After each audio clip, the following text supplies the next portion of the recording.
Con la gracia de papá, vamos a comenzar. Primero quisiera hacer una pequeña oración para comenzar. Mi Dios bendito, Padre amado, Dios único, Dios de Israel, que permites las cosas y te encargas de hacernos todo bien, Padre. Gracias por este día, Señor, por este Shabbat. Señor, gracias, Padre, porque nos has permitido estar en un estudio de Shabbat más y porque es momento de disfrutar de tu palabra, Padre. Ayúdame, Padre, en este momento a que pueda hablar lo que tenga que hablar, Señor, ni más ni menos. Utiliza mi habla y todo lo que me has permitido estudiar para este día, Padre, para que sea de bendición para tu pueblo. En nombre de Yehoshua HaMashiach, amén y amén. Bueno, hermanos, hoy me toca a mí la Haftarah Bejalotja, que corresponde a números 8, desde números 8 hasta números 12. Eh, bueno, comencemos.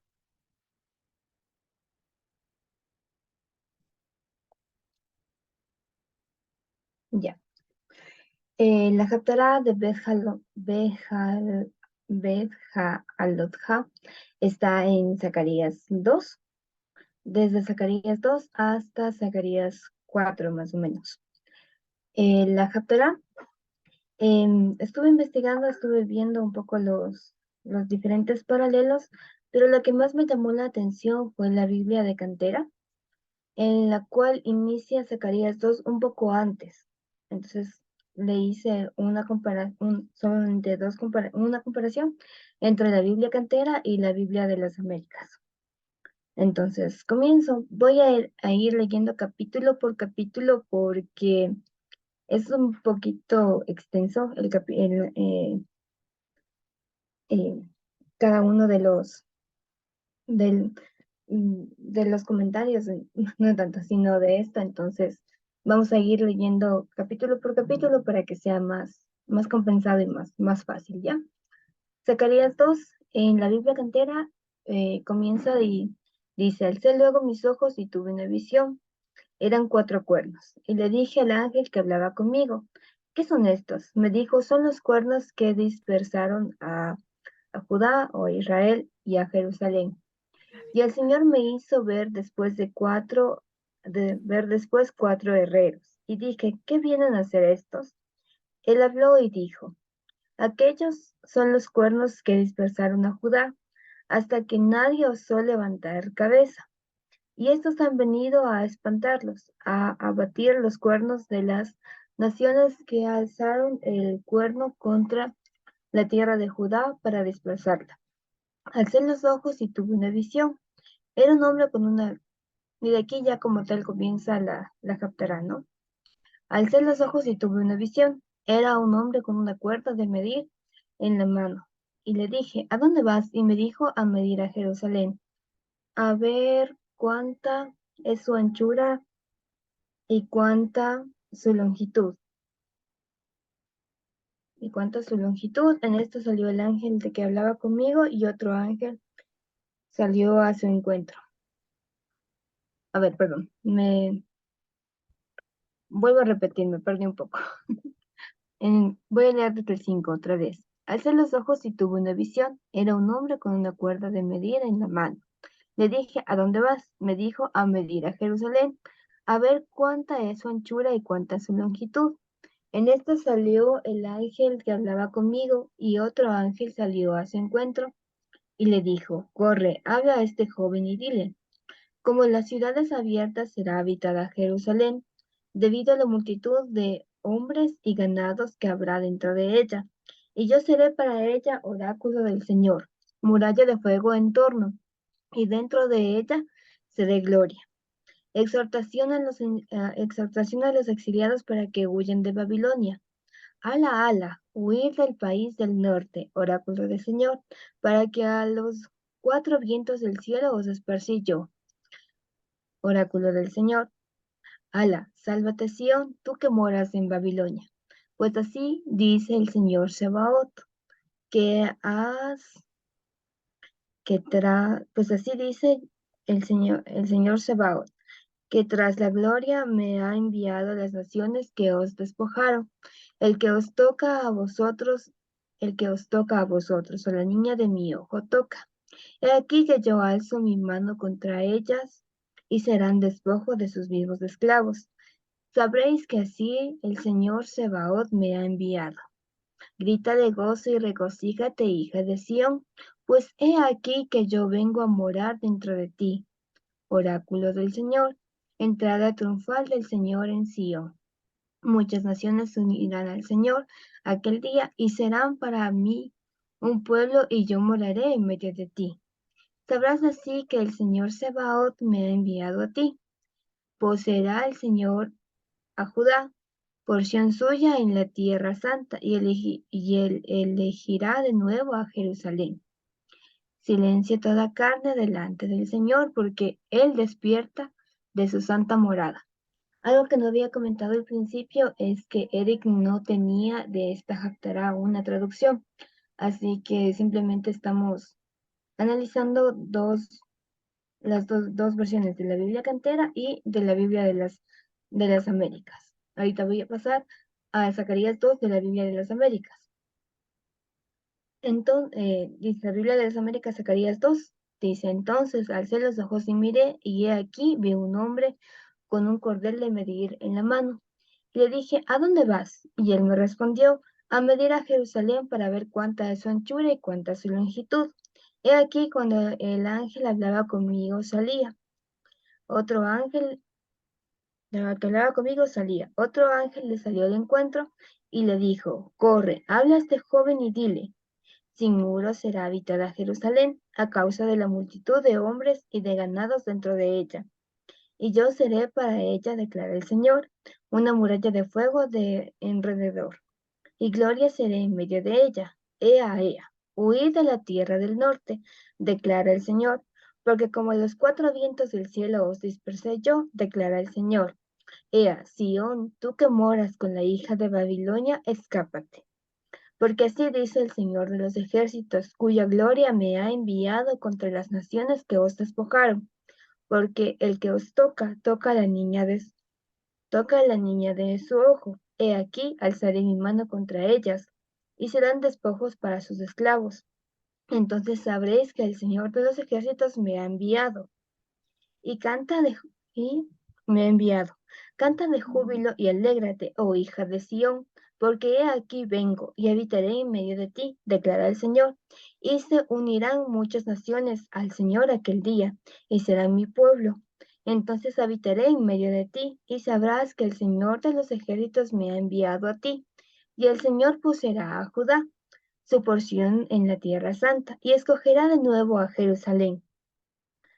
Calle toda carne delante del Señor, porque Él se ha levantado de su santa morada. Vamos a continuar con Zacarías 3 en la Biblia de Cantera y después en la Biblia de las Américas, ¿no? Zacarías 3 en la Biblia de Cantera dice, me hizo ver después al sumo sacerdote Josué, que estaba ante el ángel del Señor, y a su derecha estaba el Satán para acusarle. Dijo el ángel del Señor al Satán, el Señor te reprima, Satán, reprímate el Señor, que ha elegido a Jerusalén. ¿No es este un tizón sacado del fuego? Estaba Josué vestido de ropas sucias, en pie delante del ángel. Tomó la palabra y habló así a los que estaban delante de él. Quitadle esas ropas sucias y ponedle vestiduras de fiesta. Me dijo, mira, yo he pasado por alto tu culpa, y colocad en su cabeza una tiara limpia. Se le vistió de vestiduras de fiesta y se le colocó en la cabeza la tiara limpia. El ángel del Señor que seguía en pie. Luego el ángel del Señor advirtió a Josué diciendo, así dice el Señor Sebaot. Si andas por mis caminos y guardas mis prescripciones, tú gobernarás mi casa, y tú mismo guardarás mis atrios. Yo te daré plaza entre estos que están aquí. Escucha pues, Josué, sumo sacerdote, tú y tus compañeros que se sientan en tu presencia, pues son hombres de presagio. He aquí que yo voy a traer a mi siervo, el germen, y he aquí la piedra que yo pongo delante de Josué. En esta única piedra hay 7 ojos. Yo mismo grabaré su inscripción. Oráculo del Señor Sebaot, y quitaré la culpa de esta tierra en un solo día. Aquel día, el oráculo del Señor Sebaot, os invitaréis unos a otros bajo la parra y bajo la higuera. Aquí es interesante un poquito, estuve investigando quién fue este Josué, el sumo sacerdote, y resulta que es el primer sumo sacerdote después de que el pueblo de Israel comenzara a venir del Egipto, ¿qué dijo? Comenzar a regresar del exilio de Babilonia. Entonces, esto sí es un poquito importante, ¿no? Para tomar en cuenta. Más tarde vamos a hablar de eso. Bueno, en la Biblia de las Américas, Zacarías 3 dice: entonces me mostró al sumo sacerdote Josué, que estaba delante del ángel del Señor, y Satanás estaba a su derecha para acusarlo. Y el ángel del Señor dijo a Satanás: el Señor te reprenda, Satanás. Repréndate el Señor que ha escogido a Jerusalén. ¿No es este un tizón arrebatado del fuego? Y Josué estaba vestido con ropas sucias, en pie delante del ángel. Y éste habló, y dijo a los que estaban delante de él: quitadle las ropas sucias. Y él le dijo: mira, he quitado de ti tu iniquidad, y te vestiré de ropas de gala. Después dijo que pongan un turbante limpio en la cabeza. Y le pusieron un turbante limpio en la cabeza, y le vistieron con ropas de gala. Y el ángel del Señor estaba allí. Entonces el ángel del Señor amonestó a Josué, diciendo: así dice el Señor de los ejércitos: si andas en mis caminos y si guardas mis ordenanzas, también tú gobernarás mi casa. Además tendrás a tu cargo mis atrios y te daré libre acceso entre estos que están aquí. Escucha ahora, Josué, sumo sacerdote, tú y tus compañeros que se sientan ante ti, que son hombres de presagio. Pues he aquí, yo voy a traer a mi siervo, el renuevo. Porque he aquí la piedra que he puesto delante de Josué. Sobre esta única piedra hay 7 ojos. He aquí yo grabaré una inscripción en ella, declara el Señor de los ejércitos. Y quitaré la iniquidad de esta tierra en un solo día. Aquel día declara el Señor de los ejércitos: convendréis cada uno con su prójimo bajo su parra y bajo su higuera. Y por último, la Haftarah en Zacarías 4 en la Biblia Cantera dice: volvió al ángel que hablaba conmigo, y me despertó como un hombre que es despertado de su sueño, y me dijo: ¿qué ves? Y dije: veo un candelabro todo de oro, con una ampolla en su vértice. Tiene 7 lámparas y 7 boquillas para las 7 lámparas que lleva encima. Hay también 2 olivos junto a él, uno a su derecha y el otro a su izquierda. Proseguí y dije al ángel que hablaba conmigo: ¿qué es esto, Señor mío? Me respondió el ángel que hablaba conmigo y me dijo: ¿no sabes qué es esto? Dije: no, mi Señor. Prosiguió él y me habló así: esta es palabra del Señor a Zorobabel. No por el valor ni por la fuerza, sino solo por mi espíritu, dice el Señor Sebaot. ¿Quién eres tú, gran monte? Ante Zorobabel serás una explanada, y él extraerá la piedra de remate. A los gritos de bravo, bravo por ella, me fue dirigida la palabra del Señor en estos términos: las manos de Zorobabel echaron el cimiento a esta casa, en sus manos la acabarán.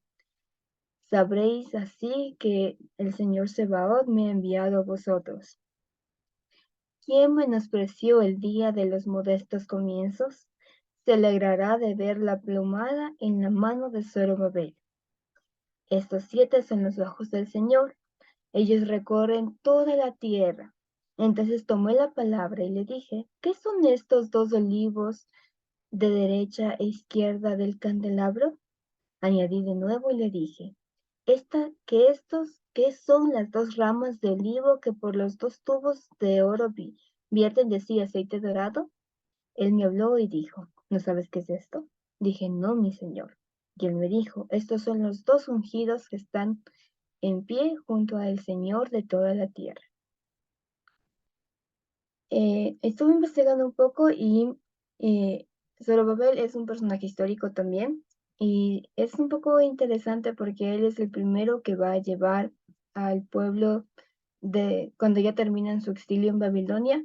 Zorobabel es quien los va a guiar a volver a la tierra. Entonces, esto también es un poco importante.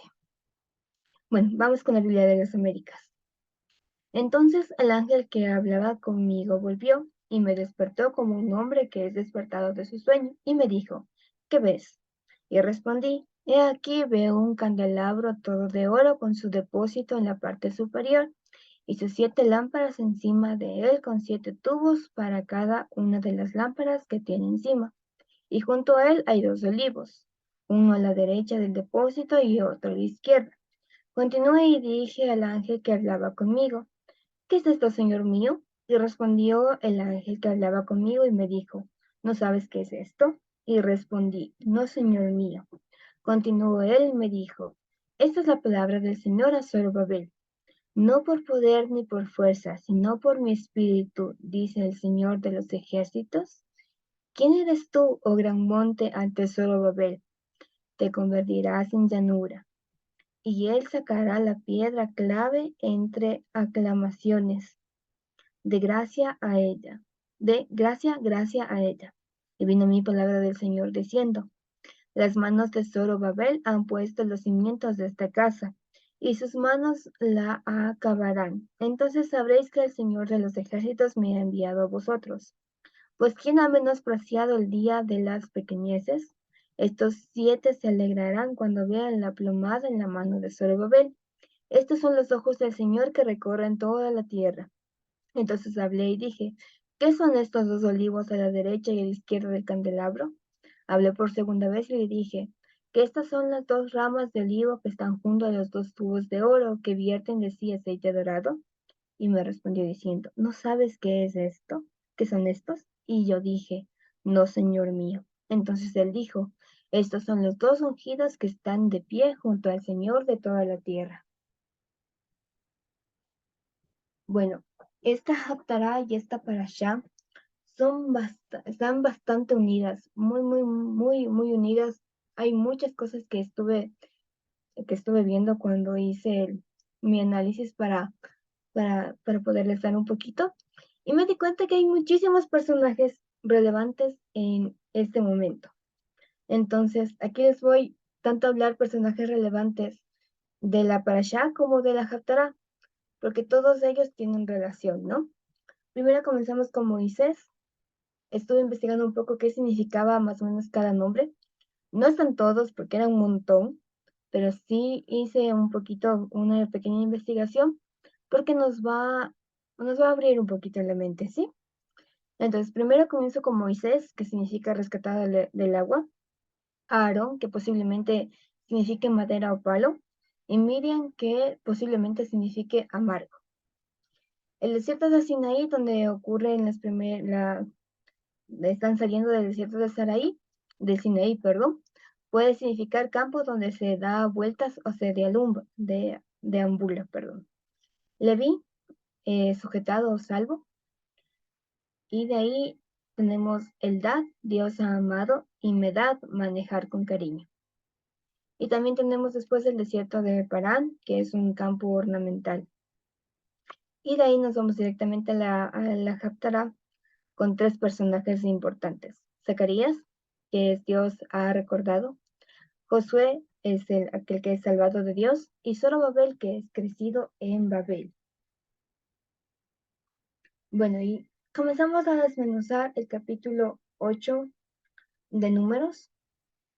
Entonces, aquí se hace la menorá y se la enciende.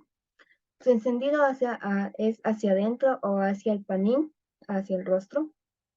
Se separa a los levitas y se los consagra. O sea, les estoy narrando los eventos más importantes del capítulo 8 de Números. Los levitas son levantados y puestos como ministros del tabernáculo.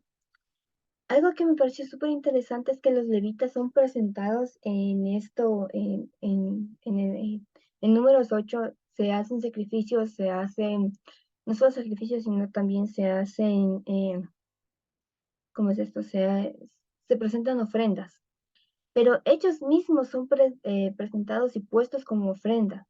Eso fue algo que cuando leí me llamó muchísimo la atención. Y también que desde los 25 años hasta los 50 años, desde los 25 pueden ser llamados hasta los 50 años que trabajen en lo que es el ministerio del tabernáculo. Pero después de cumplidos los 50 años, se cumple el levita 50 años y él puede decidir pasar a ser guardia, una especie de guardia dentro del tabernáculo, más no a servir en el ministerio del tabernáculo. La conexión que yo logré ver con la Haftarah, además de que del encendimiento de la menorá, es que esta es como tal la visión de los candeleros. Entonces les vi una conexión entre el capítulo 8 de Números y la visión de los candeleros. Al final, para mí me sonaba mucho que los candeleros que él llega a ver y todo esto son dos candelabros grandes que están al lado de una vasija, algo así, es lo que logré ver. Y para mí estos dos candeleros son la representación de la casa de Israel, o sea, es como tal la casa de Israel para mí. Bueno, vamos a pasar a desmenuzar el capítulo 9 de Números. Que aquí sucede algo. Nos dice que se celebra por segunda vez Pesach. Y aquí se hace una aclaración muy importante porque hay contaminados por muerto quienes se acercan a Moisés. Y aquí Dios revela que si se puede celebrar Pesach en dos casos. Si se está de viaje lejos o si se está contaminado y por algún motivo no se puede celebrar Pesach, pero se la celebra un mes después. Se acota que si la persona está limpia y apta y no celebran Pesach, a su tiempo serán desinjertados del pueblo, serán no injertados en el pueblo. También se aclara que si hay un extranjero morando en el pueblo, debe celebrar Pesach, ya que Pesach es para todo aquel que sea pueblo, sea natural o sea extranjero, pero debe ser pueblo. La nube sobre el tabernáculo, que era en el día una nube y en la noche cobraba la apariencia de fuego. Y también tenemos que cuando la nube se movía, los hijos de Israel sabían que debían partir, y donde se posaba, ahí debían acampar. Cuando la nube no se movía, ellos sabían que debían permanecer en este lugar. La nube se podía mover a cualquier hora y a la hora que se moviera, la nube se movía en ellos, o sea, partían. A cualquier hora que la nube se movía, ellos partían. Esta nube representa el mandato del Señor. Si la nube se movía o no, era mandato de Yehoshua HaMashiach. Y su conexión con la Haftarah es que son un pueblo santo, eh, es un pueblo santo que está en medio de un pueblo extranjero. O sea, en la Haftarah se nos indica que el pueblo va a comenzar a salir de Babilonia. De hecho, es todo acerca de salir de Babilonia y volver a regresar. O sea, comienzan como se le dice a Zorobabel que tome ánimo y se le dice también al sumo sacerdote Josué que cambie sus vestiduras y que comiencen a avanzar a volver a Jerusalén. Entonces tenemos el contexto de que aquí el pueblo se está moviendo cuando la nube los manda a moverse y tenemos que en la Haftarah Dios les está mandando a comenzar a moverse. Entonces esa es la conexión que yo encontré en el capítulo número 9 de Números. Y bueno, ahorita ya desmenuzando el capítulo 10 de Números, este es un pequeño resumen así con las cosas más impactantes o que yo que me impactó bastante tanto de la parasha como de la Haftarah y haciendo un pequeño compendio, ¿no? Entonces, en el capítulo 10 de Números, se manda a construir las dos trompetas de plata. Si se tocan estas dos trompetas, la congregación debe venir al tabernáculo. Aquí nos dice que si se toca una vez, van los levantados de Israel, tanto los príncipes como los militares, o las personas importantes que estaban sirviendo junto con Moisés. Si se toca la alarma, se mueve el campamento. Comienza primero el campamento del oriente y después el campamento al sur. Solamente los hijos de Aarón tocaban esta trompeta. Cuando hay guerra se toca y se toca para reunir al pueblo. Y justamente aquí estamos viendo una alarma, una alarma que se mandó a construir, y su conexión con la Haftarah es que Dios está llamando a volver. También en números 10 nos dicen exactamente cómo el campamento se va moviendo y quiénes eran los levantados que hacían mover al campamento. Toda esa parte de números 10 es bastante cargada. O sea, el capítulo 10 de números es un capítulo que debemos volverlo a desmenuzar mucho más. No pude sacar a relucir todo lo importante. O sea, es un capítulo supremamente cargado. Entonces, este capítulo 10 de números es uno que deberíamos como tarea volverlo a desmenuzar mucho más, porque hay muchísimos detalles de cómo se movía el campamento, de quiénes se levantaban. Entonces, les dejo esa pequeña tarea de desmenuzar bien el capítulo 10 de números otra vez, porque hay muchísimos detalles y fue para mí súper interesante. Obviamente no me dio un poco de tiempo para ir desmenuzando así como quería, pero vamos a desmenuzarle en otro momento el capítulo 10 de números con mayor calma. Pero digamos que esto es el compendio más relevante del capítulo 10. Y por penúltimo, vamos a desmenuzar el capítulo 11 de números. Aquí sucede que Dios envía codornices porque el pueblo comienza a quejarse. El pueblo se queja y durante todo un mes van a tener codornices. También en este momento 70 ancianos son investidos con el ánimo de Moisés. O sea, dice que viene el Ruach, que Dios puso un poco del Ruach de Moisés en los 70 ancianos. 68 de los ancianos estaban junto a Moisés y dos ancianos que en este caso son Eldad y Madad.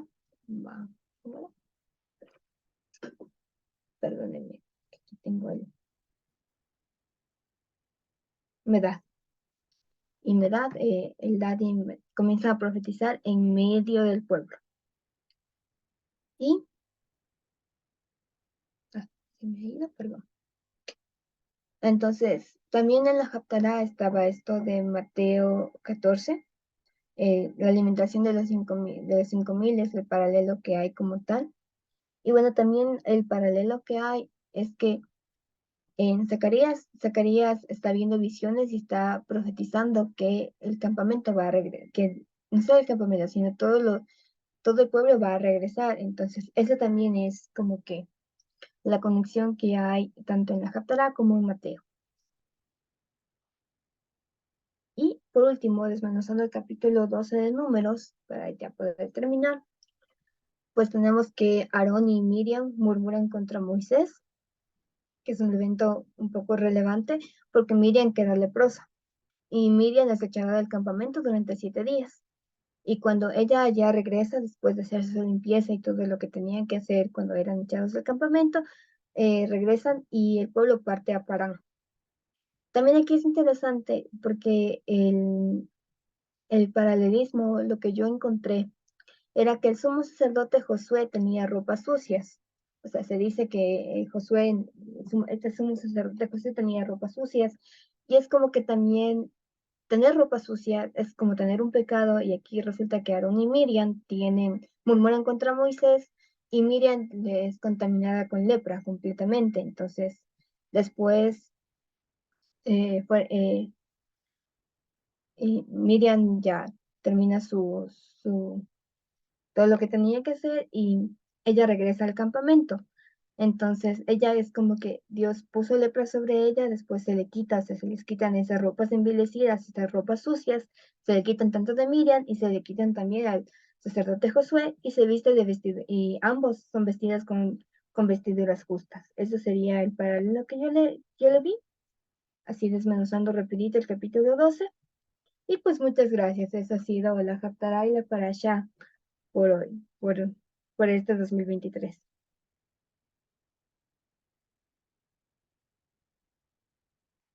Vale. Gracias, Gavita. De acuerdo, entonces, quizá tenemos alguna pregunta por ahí. Gracias, Gavita, por compartirnos y también por mostrarnos esta traducción, la Cantera Iglesias, ¿no? Vale la pena decirlo. Esta Biblia, esta versión Cantera Iglesias, alguna vez la recomendó, me acuerdo, en algún estudio el hermano Eric, creo que era en el estudio de Gálatas. Sí, el estudio de Gálatas le recomendó esta Biblia, y que si ustedes de pronto curiosean también en el chat de WhatsApp, en la descripción del grupo, ahí está un enlace a una carpeta de Mega, en donde van a encontrar un montón de herramientas, entre esas de esta Biblia y demás, que es una traducción un poco más literal. Y que si ustedes le ven en la traducción, ahí en el texto, en el PDF especialmente, van a dar cuenta eh, de que hay algunas cosas que son como, digamos, la traducción tiene algunas palabras en cursiva, que son aquellas que se añade por el editor para que tenga sentido el texto. ¿Ya? Como algunas palabritas, como algunos artículos, algunos conectores, algunas conjunciones, etcétera. Se van añadiendo para que tenga sentido, ¿sí? Y eso nada más. Y pues bien, lo que nos ha compartido nuestra hermana Gavita, pues, como ya lo dijo, es la Haftarah de Bealotja, ¿sí? Que es cuando tú subas o cuando tú enciendas, como le pongo, cuando tú hagas subir las luces, ¿ya? Ahora bien, nada más como para proveer de contexto. ¿Alguien sabe quién es este Zacarías? Este hermano, este amigo Zacarías. ¿Quién es? Ya sabemos que es un profeta, ¿no? Pero algún detalle un poco más específico. ¿Dónde aparece? ¿Cuándo aparece? ¿Alguien más se acuerda? Gavita. Es un profeta que profetiza justamente el regreso de Jerusalén, ah, del exilio. Es un profeta del exilio, según lo que tengo entendido, Zacarías. Ok, más o menos. Como dirían los árabes, Mahoma. No. Mahoma. ¿Podemos leer Esdras 5 capítulo 1? ¿Alguien le tiene? Esdras 5:1. ¿Alguien le tiene por ahí? Y si pueden leer con voz de trueno, como sabía decir alguien por ahí, sería buenísimo. Algún hermano, hermana con voz de shofar sería buenas. Esdras 5:1. Ay, ¿quién va a Bueno, leer? ¿Puedo leer, hermano Jesucito? por favor. Dice, en el primer año de Ciro, rey de Persia, para que se cumpliese la palabra de Yahweh por boca de Jeremías, despertó Yahweh el espíritu de Ciro, rey de Persia, el cual hizo pregonar de palabra y también por escrito por todo su reino, diciendo, así ha dicho Ciro, rey de Persia. Yahweh de Dios de los cielos me ha dado No, todos perdone, los perdone, reinos. hermana Lolita. Esdras 5. Ay, perdón, sí, esas uno. Está en Ya. segunda de Esdras, creo, hermano. No es en tercera desgracia. Ya. Dice, profetizaron Ageo y Zacarías, hijo de Ido, ambos profetas a los judíos que estaban en Judá y en Jerusalén en el nombre del Dios de Israel, quien estaba sobre ellos. Entonces se levantaron Zorobabel, hijo de Salatiel, y Yeshua, hijo de Josadac, y comenzaron a reedificar la casa de Dios que estaba en Jerusalén, y con ellos los profetas de Dios que les ayudaban. En aquel Muchísimas gracias. tiempo, Sí, ahí nomás. ¿hasta ahí? Sí, Ok, gracias, hermana Lolita. Entonces, ¿quiénes eran este personaje? Zacarías. En hebreo es Zecaría. Zecaría. Zacarías. ¿Sí? Zecaría, que como bien nos dijo Gavita, significa Dios ha recordado, sí, Dios recuerda, Dios prioriza, ¿ya?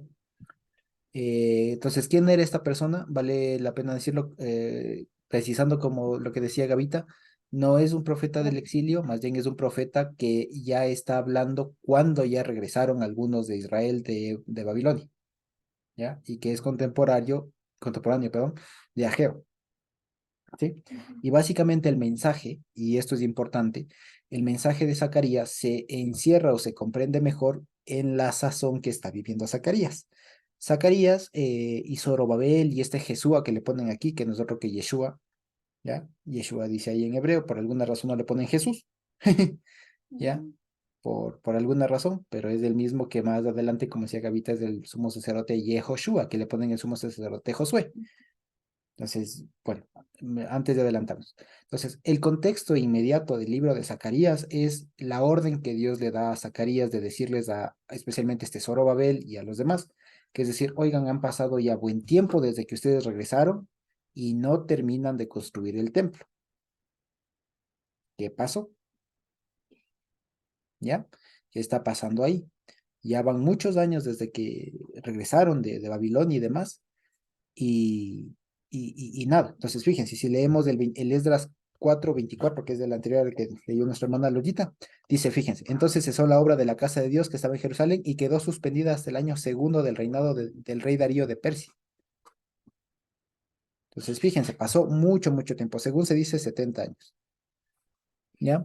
Pasó mucho tiempo la reconstrucción del templo que inició en un momento con Esdras, precisamente, que inicia y todo lo demás, se demoró mucho tiempo.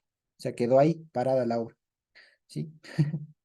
Y Dios manda a Zacarías y a Ageo, pero a Zacarías mayormente a decirles, oigan, ¿qué fue? Reconstruyen, que para eso les regresé, sino cómo. Y el libro de Zacarías precisamente habla en esa sazón. Así que fíjense, Gavita nos ha ayudado leyendo prácticamente el capítulo 2, 3 y cachito del 4. Pero es bueno que leamos desde el 1, porque así agarramos contexto. Y si ya tenemos en mente lo que acabamos de decir, pues ya va a fluir un poco más. Entonces les voy a leer en español para no hacernos líos, en la Reina Valera que tenemos. Dice Zacarías, ¿ok? Dice, en el 8º mes del año segundo de Darío, vino palabra del Señor al profeta Zacarías, hijo de Berequías, hijo de Ido, diciendo, se enojó o simplemente irrumpió el Señor en gran manera contra vuestros padres. Diles, pues, así ha dicho el Señor de los ejércitos, vuélvanse a mí y yo me volveré a ustedes, ha dicho el Señor Sabaoth, Hashem Sabaoth. No sean como vuestros padres a los cuales clamaron los primeros profetas, diciendo, así ha dicho el Señor, Hashem Sebaot, vuélvanse ahora de vuestros malos caminos y de vuestras malas obras, y no escucharon no atendieron, escucharon, dice el Señor, vuestros padres, ¿dónde están? Y los profetas han de vivir para siempre. Pero mis palabras y mis jukim, dice ahí, mis jukot, que mandé a mis siervos los profetas, los alcanzaron ya a ustedes. Pero volvieron ellos y dijeron, como Hashem Sebaot, pensó tratarnos conforme a nuestros caminos y conforme a nuestras obras, así ha hecho con nosotros.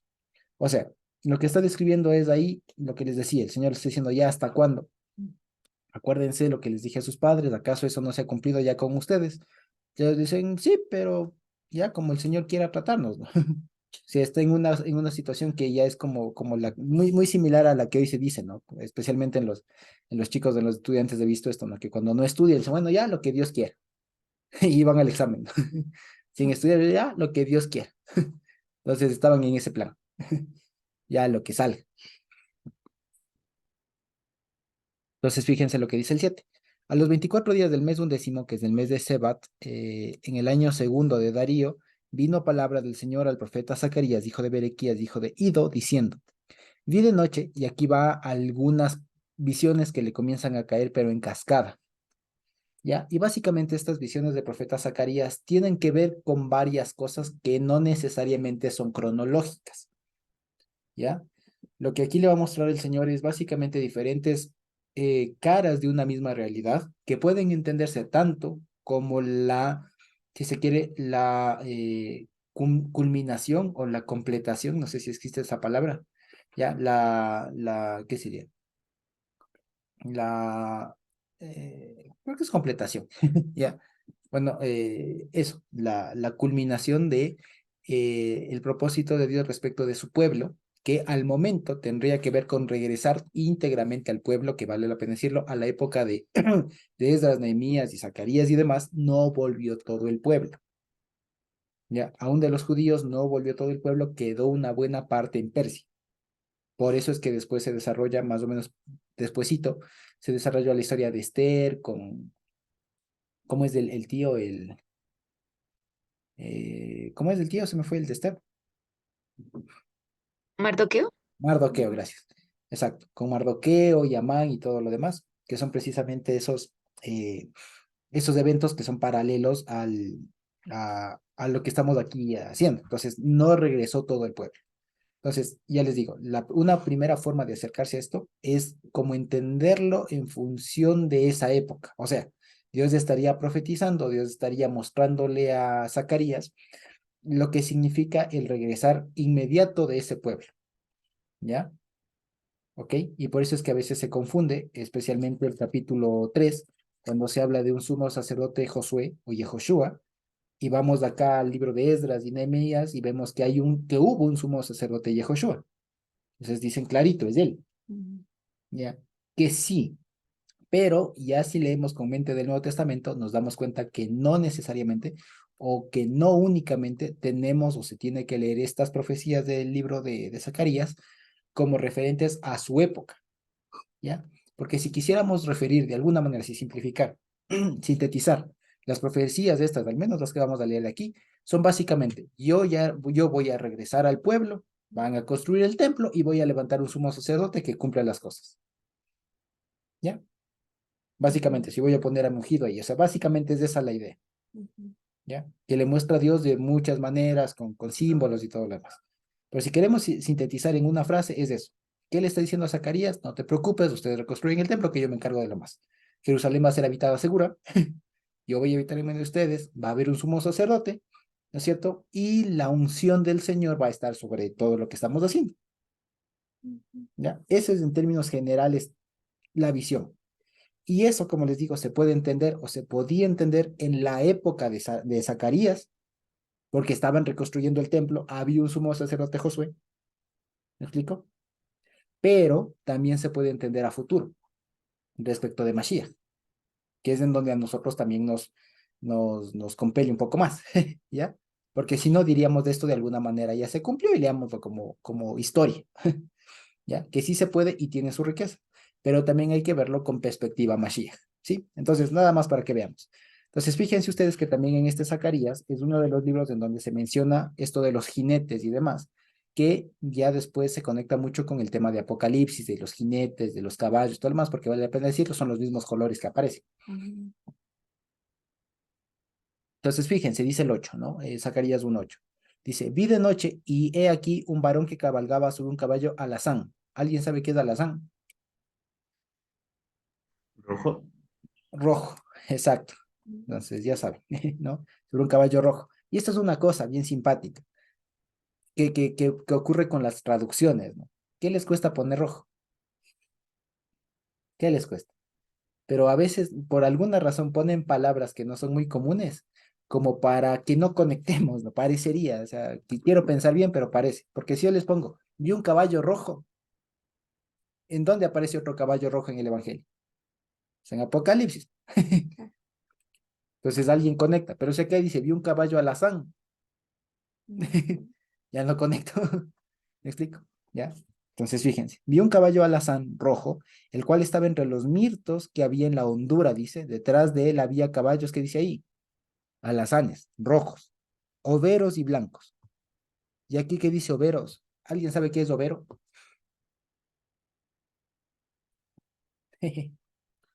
Manchados. ¿O no? Exactamente, manchaditos, manchados, como vacas, o sea, con manchas. O sea, que son blanquitos con manchas de cualquier color, manchados, ¿ya? Y blancos, ¿ya? Y fíjense, otra vez aparece un caballo blanco, ¿ya? Y otra vez aparece un caballo alazán, digamos un caballo overo, ¿ya? Y ese básicamente vendría siendo el caballo amarillo que ponen allá, ¿no? En, en, en Apocalipsis. Que en Apocalipsis en realidad no es amarillo el caballo, sino es cloro, que es como amarillo verdoso y es una mezcla entre ellos. ¿Ya? Entonces, como manchadito. ¿Me explico? ¿Ya? Dice, entonces dije, ¿qué son estos, Señor mío? Y me dijo el ángel que hablaba, el mensajero que hablaba conmigo, yo te enseñaré lo que son estos. Y aquel varón que estaba entre los mirtos respondió y dijo, estos son los que el Señor ha enviado a recorrer la tierra. Y estos hablaron a aquel ángel del Señor que estaba entre los mirtos y dijeron, hemos recorrido la tierra y aquí toda la tierra está reposada y quieta. Y respondió el ángel del Señor y dijo, oh Señor de los ejércitos, oh Hashem Tsebaot, ¿hasta cuándo no tendrás piedad de Jerusalén y de las ciudades de Judá, con las cuales ha estado airado por espacio de 70 años? Fíjense que son 70 años los que los que no se reconstruye el templo. Por eso. Y el Señor respondió buenas palabras, palabras consoladoras al mensajero que habla conmigo, y me dijo el ángel que hablaba conmigo, clama diciendo, así ha dicho el Señor Adonai Sebaot, celé con gran celo a Jerusalén y a Sion, estoy muy airado, muy enojado contra las naciones que están reposadas, porque cuando yo estaba enojado un poco, ellos agravaron el mal. Por tanto, así ha dicho el Señor, yo me he vuelto a Jerusalén con misericordia, en ella será edificada mi casa, dice el Señor de los ejércitos, Hashem Sebaot, y la plomada será tendida sobre Jerusalén. Si alguien sabe qué es una plomada, perdón, Es el que es para medir cuando construyen pero o no. para medir. Para ver si está aquí recto. No. Exacto. Es como un yoyo, ¿no? Es como una especie de yoyo que tienen aquí una cosa así, que baja una cuerda, ¿no es cierto? Y Un- un péndulo, y si es que el péndulo abajo tiene la misma distancia de aquí a acá, ¿no es cierto? Es que está recto. O sea, ¿qué significa eso? Que se verá la plomada en Jerusalén. ¿Qué significa? Pies. Están caminando rectamente. Que va a ser enderezada. O sea, que va a ser reedificada, dice, pero que no va a ser edificada al ojo de buen cubero, como se dice, sino que va a ser edificada recta, o sea, con un criterio objetivo, es lo que quiere decir. Ya, porque la plomada aquí viene siendo un criterio objetivo. O sea, si yo, es lo que pasa en la construcción, ¿no es cierto? Depende de la perspectiva de cada uno. Si yo le digo está recto y yo le veo de un lado, le veo recto. Si le veo del otro, le veo chueco. Si le veo desde arriba, le veo medio recto, le veo inclinado para acá. ¿Me explico? Pero en cambio, la plomada, ¿qué hace? Le pega y es un criterio objetivo que no depende de dónde vea, sino simplemente dice, ah, si está recto o no está recto. Es lo que dice. ¿Ya? Dice, clama aún diciendo, así dice Hashem Sebaot, aún rebosarán mis ciudades con la abundancia del bien y aún consolará, o sea, todavía, u otra vez, no es aún, otra vez consolará el Señor a Sión y escogerá otra vez a Jerusalén, ¿ya? Y ahí comienza como tal el capítulo 2. Como decía Gavita, es cierto, la Biblia hebrea tiene una determinada división de versículos y capítulos, y aquí está uno de esos casos en los que hemos visto en otras veces, en donde el capítulo comienza antes. Ya, en español el 2 comienza en el 2, valga la redundancia, ¿no? Pero en hebreo, en la Biblia hebrea, el capítulo 2 de Zacarías comienza en el 1:18. O sea, el 1:18 es del 2:1. Y de ahí tienen que ir contando de tal manera que el 2:13 en realidad es del 2:17. ¿Ya? O sea, eso nada más. Por eso es que la Haftará, como decía Gavita, llama la atención que la Biblia Cantera Iglesias, como es más literal, parte los capítulos como está en la Biblia hebrea. La Reina Valera, por alguna razón, no siempre. ¿Ya? Entonces, por eso a veces no coincide. Entonces, en todo caso, la Haftará, ahora sí, entonces fíjense cuál es el contexto inmediato de la Haftará de Bealojá, que es la reconstrucción del templo en tiempos de Zacarías, en tiempos de Zorobabel, en tiempos del sumo sacerdote Yehoshua. ¿Ya? Y dice, entonces ya vimos la primera visión y la visión es, se va a reconstruir el templo, ¿ya? Y Dios escogerá de nuevo Jerusalén y demás. ¿Sí me explico? ¿Sí? ¿Sí me explico hasta aquí? ¿Estamos claros con el contexto inmediato? ¿Sí? ¿Segurísimos? Ya. Ok, entonces fíjense. Ahora vamos a lo que sería una segunda visión. Dice, después alcé mis ojos y miré, es decir, es una visión, ¿ya? He aquí 4 cuernos, ¿ya? Y aquí vale la pena que nos vayamos ya familiarizando con el lenguaje bíblico. Ya sabemos, y porque hace unos años se acuerdan ustedes que estudiamos el libro de Apocalipsis, ¿ya? Los cuernos y todo el lenguaje profético es un lenguaje muy simbólico, pero repetitivo, digamos.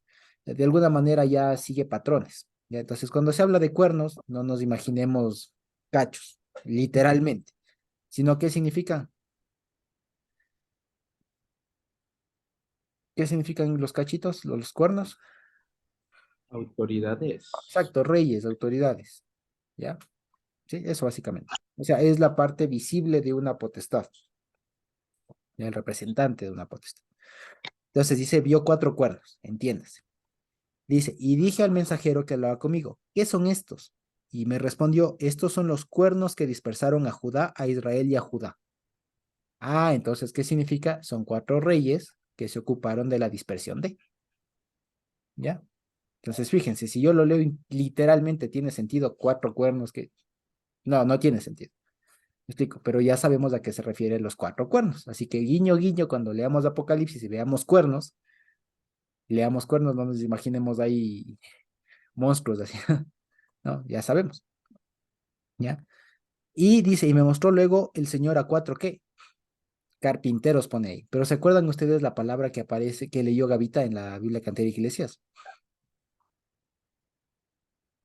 ¿Qué palabra aparece? De pronto nos puede recordar, Gavita, qué palabra aparece.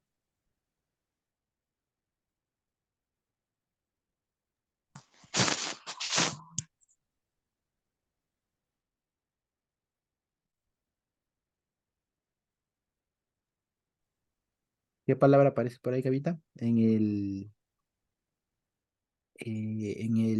la Biblia Cantera Iglesias, en el 2:3, En el 2.3, ¿sí? déjame revisar. En el 2.3, un momentito, por favor. Zacarías 2.3, en la Biblia de Cantera, ¿no es cierto? A ver,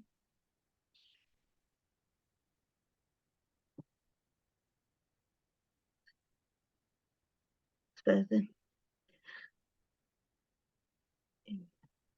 El Señor me hizo ver después 4 herreros. Ahí está, muchas gracias. Herreros. Y Ujú. acá ponen carpinteros, ¿con cuál nos quedamos? Ahí pregunta, ¿con cuál nos quedamos? ¿Quién da más? ¿Quién da menos? Entonces, no, lo que pasa es que ahí viene una cosa, incluso hasta que tiene que ver, si no estoy mal, con la profesión del Señor Jesús, ¿ya? En hebreo, nada más para confirmarle, permítanme verle, es del capítulo 2, versículo 3. Eh, sí, Joresh, es la palabra Joresh, Jerez, Jeresh, exacto. Jerez. Y el Joresh, o sea, más bien dicho, Harash significa, ¿cómo es esto? Como, se me fue la palabra. Labrador. No es tanto labrar, no es labrar. La palabra harash significa como hacer un surco. ¿Sí me explico? Significa eso en términos generales. O sea, como hacer un hueco, por así decirlo. O sea, como, no sé, como cortar, si se quiere, pero como en una habilidad manual, ¿ya? O sea, es como lo que hace cualquier artesano. O sea, es una palabra muy genérica. No significa solamente carpintero, porque ¿qué hace el carpintero? Corta, saja, como eso, sajar sería, saja, etcétera. Pero también, ¿qué otra profesión o qué otro oficio hace esa actividad? El herrero. Me explico, porque también tiene la idea de cortar, de trabajar. Pero ¿qué otra, digamos, actividad también tiene que ver con eso, con sajar, con hacer una hundidura, un hueco? Lo que dice Carmita, el agricultor. ¿Me explico? Entonces ahí escojamos la palabra que nos guste y por eso es que esta palabra es la que seguramente se tradujo después en el Nuevo Testamento y se pone que el Señor era Joresh. Entonces le traducen carpintero. No, no era carpintero, seguramente era labrador, ¿ya? Por eso, y una forma muy sencilla, muy bonita, es que cuando en Juan, ¿se acuerdan ustedes cuando resucita el Señor y va a verle las Marías? Y él dice, y salen del sepulcro porque no encuentran a nadie, y le encuentran a alguien y le confunden con quién. ¿Se acuerdan? ¿Con quién le confunden?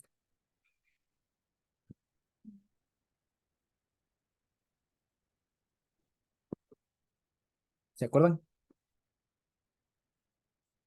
¿Se acuerdan? Si no, vamos a leerlo. A ver. Eso está en Juan.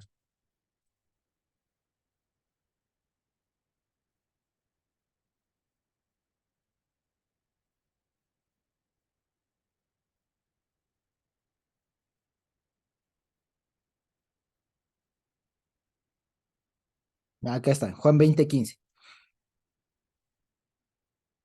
¿Alguien le tiene? Mameita 15, ¿alguien puede ayudarme leyendo?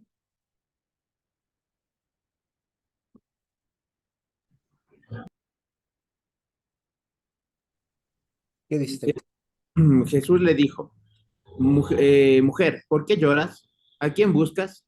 Ella, pensando que era el hortelano, le dijo, Señor, si tú lo has llevado, dime dónde lo has puesto y yo lo llevaré. Exacto. Entonces, fíjense, ¿cuál era la profesión del Señor? Eso. ¿Qué es el hortelano? ¿Qué es un hortelano? De las hortalizas. ¿No? O sea, era un agricultor, un joresh. No era carpintero ni cantero, como suelen decir algunos, ¿no? No, porque ya les digo, la actividad es como eso, como de cavar, de picar. Entonces, eso, claro, hace un carpintero, también lo hace un herrero, también lo hace un cantero, pero también lo hace un agricultor. Y es más, da mucho para pensar que el Señor Jesús haya sido carpintero, porque otra de las formas de verlo es que todas las parábolas, las enseñanzas que él hacía, ¿a qué hacen referencia? Mayormente. Campo, la agricultura. A la agricultura, el sembrador salió a sembrar. ¿Me explico? Entonces, y en cambio, parábolas en cuanto a un carpintero hay, ¿no? A canteros menos. Mucho de las enseñanzas del Señor Jesús fue en cuanto a la tierra, al labrado y todo lo demás, ¿ya? Entre que esa era la actividad de la gente y entre que seguramente esa fue la actividad que él sabía, pues era eso. Porque además donde él creció, Galilea, pues era una tierra fértil, o sea, una tierra donde había agricultura, ¿ya? Que era la que daba de comer al demás de la gente. Entonces Jesús seguramente y mayormente, más seguro que fue hortelano, agricultor, ¿ya? Y aquí aparece esa palabra que en Zacarías, ¿no? Jorashim, ¿ya? Entonces, permítanme un ratito, que regreso que se me perdió el amigo Zacarías, ahora sí. Entonces dice, y mostró luego el Señor a 4 Jorashim, entiéndase, no son carpinteros necesariamente, tampoco son herreros, ¿ya? Puede ser agricultores. Ya me explico. En todo caso, son gente que tiene actividades que ver con esto del cabe, de hacer un hueco, de hacer un surco, ¿ya? Básicamente eso.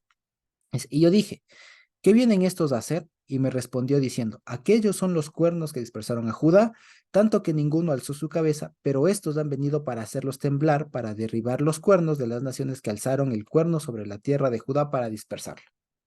Entonces, ¿qué significa? Que Dios levantó a gente que venga para surcar, para terminar eso, fíjense. Entonces dice, se levantaron 4 cuernos, pero Dios dispuso a 4 gentes, no necesariamente personas, pero sí 4 momentos si se quiere, porque aquí hay que pensar en forma más abstracta, ¿ya? Entonces son 4 potestades, 4 reyes, que también fueron tumbados por 4 personas que cortan, o personas, o potestades, momentos, etcétera, puede ser muchas cosas, ¿ya? Pero ¿qué está diciendo en términos generales? Fíjate que estas 4 circunstancias, digamos, ya, que por así decirlo, en términos más generales, el número 4 siempre habla como de la completitud de la Tierra, ¿no? La totalidad de la Tierra. Entonces, si hay 4, significa que son todas las razones dentro de esta Tierra que causan la dispersión del pueblo, ¿ya? Y cuando manda 4 para que derriben eso, para que destruyan eso, significa que Dios destruye totalmente las causas de dispersión del pueblo. En pocas palabras, ¿qué quiere decir? Sea la razón que sea por la que el pueblo fue dispersado, pues eso tiene su fin, tiene sus horas contadas. Eso es lo que está diciendo. Consecuencia, el pueblo va a ser reunido, que es lo que habla lo siguiente. ¿Ya? Entonces, fíjense que me gustó mucho, me llamó mucho la atención, no lo había visto así. Lo que decía Gavita, claro, aquí la Biblia está hablando de reunir al pueblo y resulta que la parasha está hablando de las trompetas que reúnen al pueblo. Está la idea y es hermosísimo. Fíjense, súper bien. ¿Ya? Entonces, fíjense, seguimos en el capítulo 2, ¿no? Que para nosotros en la Reina Valera sería el 2:1, acá en hebreo es el 2:5.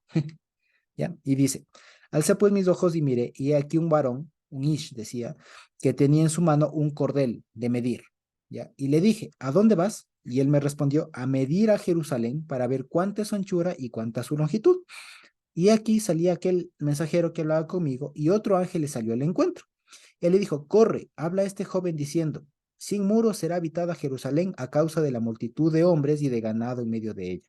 Y yo seré para ella, dice el Señor, muro de fuego en derredor, y para gloria estaré en medio de ella. Sí, sí, o sea, ala, ala, como ponían ahí, ¿no?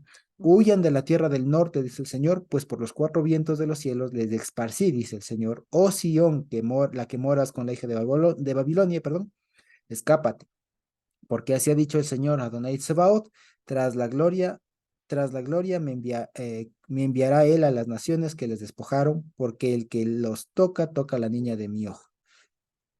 Porque he aquí yo alzo mi mano sobre ellos y serán despojo a sus siervos y sabrán que Hashem Sebaot me envió.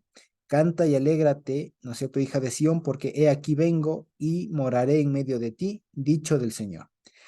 Y se unirán muchas naciones al Señor en aquel día y me serán por pueblo y moraré en medio de ti y entonces conocerás que Hashem Sebaot me ha enviado a ti.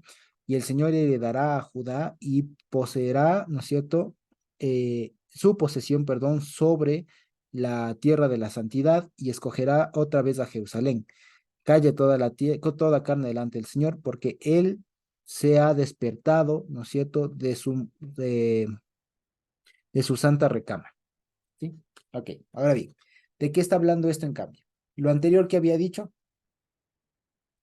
esas cuatro razones, digamos, ¿cierto? Que habían dispersado al pueblo, pues se acaban. ¿Qué es lo que sigue? Si ya no hay lo que retiene al pueblo disperso, ¿qué es lo que sigue?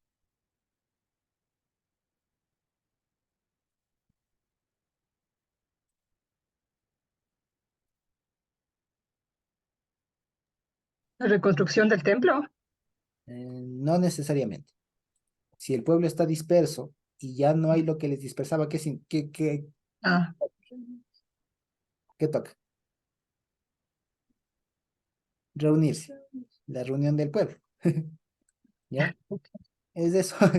Sí, ya, no hay que pensarle lo más metafísico así, no, lo más sencillo. ¿Ya?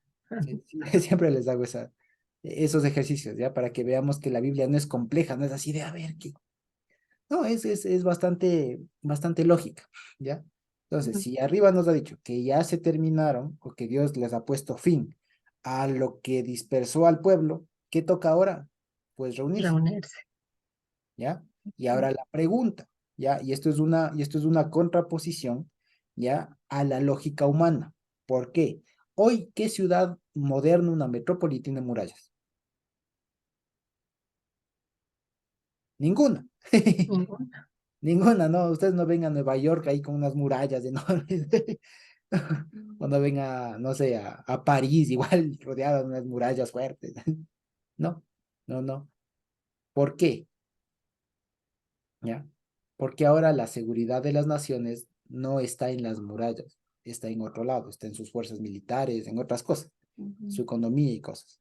Pero en la época, las ciudades principales que se podían convertir en una ciudad-estado, o sea, en una ciudad autónoma con su propio gobierno, su propio ejército, su propia administración y demás, se tendían a rodear con murallas porque eran importantes y en eso descansaba la seguridad de la ciudad.